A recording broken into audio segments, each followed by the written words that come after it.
ये कहानी है भारत के एक ऐसे वीर राजा की जिसके नाम से आज भी कांग्रेसी वामपंथी इतिहासकारों के कलेजों पर सांप लौट जाते हैं।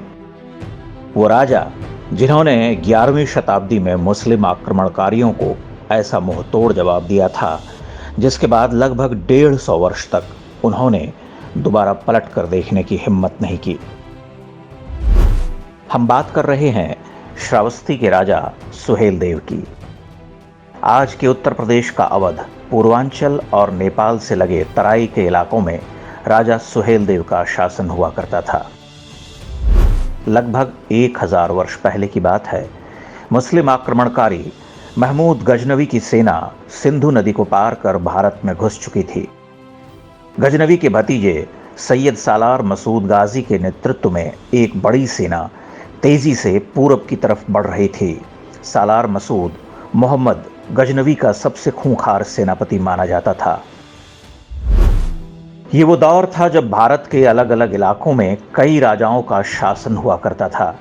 महमूद गजनवी से मुकाबले के लिए 17 से अधिक राजाओं ने मिलकर एक संघ बनाया, जिसका नेतृत्व सौंपा गया श्रावस्ती के राजा सुहेलदेव को।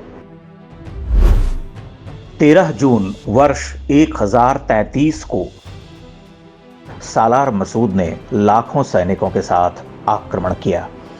राजा सुहेलदेव की सेना के साथ बहराइच में चित्तौरा झील के पास भीषण युद्ध हुआ। कहते हैं इस युद्ध में मात्र 2 दिन के अंदर गजनवी की सेना के अधिकांश सैनिक काट डाले गए। राजा सुहेलदेव ने स्वयं अपने हाथों से सालार मसूद गाजी को मौत के घाट उतार दिया। वह ज्येष्ठ पूर्णिमा का दिन था। युद्ध के बाद पीठ दिखाकर भाग रहे दुश्मनों को भी नहीं छोड़ा गया। यह भारतीय इतिहास के सबसे भयानक युद्धों में से एक माना जाता है। इसका परिणाम यह हुआ कि अगले 150 वर्ष तक किसी मुस्लिम आक्रमणकारी ने इस क्षेत्र की तरफ आंख उठाकर भी देखने की हिम्मत नहीं की। युद्ध के बाद सालार मसूद गाजी को बहराइच में ही दफना दिया गया, लेकिन 300 वर्ष बाद जब फिरोज शाह तुगलक आया तो उसने पास में ही राजा सुहेलदेव के गुरु ऋषि बालार के आश्रम को तोड़कर सालार मसूद गाजी की दरगाह बनवा दी। इसके बाद वहां हर साल उर्स होने लगा, जिसमें कुछ हिंदू भी मन्नतें मांगने के लिए जाने लगे, बिना यह जाने कि वह किसकी मजार पर मत्था टेक रहे हैं। ये परंपरा आज भी जारी है। 16वीं शताब्दी में महाकवि तुलसीदास ने भी इस पर व्यंग्य करते हुए लिखा था, लही आँखी कब आंधरे, बांझ पूत कब ल्याए, कब कोढ़ी काया लही, जग बहराइच जाए।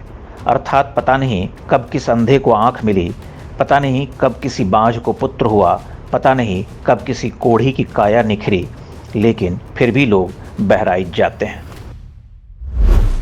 उस दौर के मुगल शासकों ने सुहेलदेव के वंशजों से हमेशा दुश्मनी निकाली।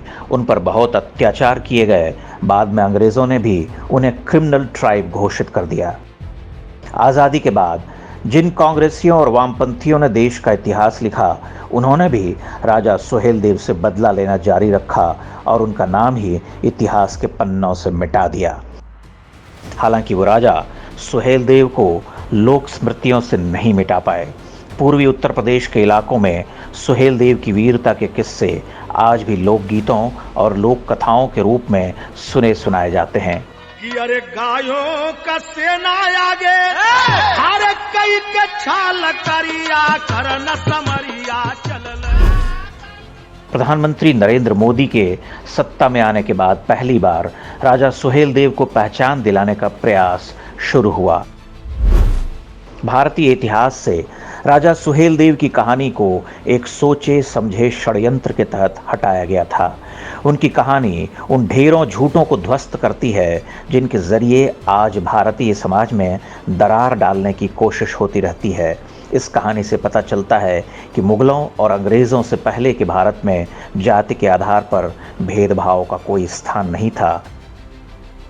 जिन 1.5 दर्जन से अधिक राजाओं ने सुहेलदेव को अपना नेतृत्व सौंपा था, उनमें सभी जातियों के राजा थे। यानी उस दौर में महाराज चुनने का एकमात्र पैमाना योग्यता थी, न कि कोई जाति विशेष या वंश। बहराइच का यह युद्ध इस बात का सबसे बड़ा उदाहरण है कि जब भी भारतीयों ने संगठित होकर मुकाबला किया, कोई ताकत हमारा कुछ बिगाड़ नहीं सकी। राजा सुहेलदेव की युद्ध नीति बताती है कि विधर्मी शत्रुओं पर कभी दया नहीं करनी चाहिए, उन्हें बेरहमी के साथ खत्म करना चाहिए, वरना वो लौटकर फिर से हमले करते हैं। देश और धर्म की रक्षा के लिए जो युद्ध राजा सुहेलदेव ने 1000 वर्ष पहले शुरू किया था, वह आज भी जारी है। सालार मसूद गाजी की अवैध औलादें आज भी हमारे बीच में हैं और हमारी एकता को तोड़ने के लिए षड्यंत्र रचती रहती हैं। इसलिए आवश्यक है कि राजा सुहेलदेव के इतिहास को अधिक से अधिक लोगों तक पहुंचाएं। लोग असली इतिहास जानेंगे तो गजनवी और गाजियों के मंसूबे कभी सफल नहीं होने पाएंगे।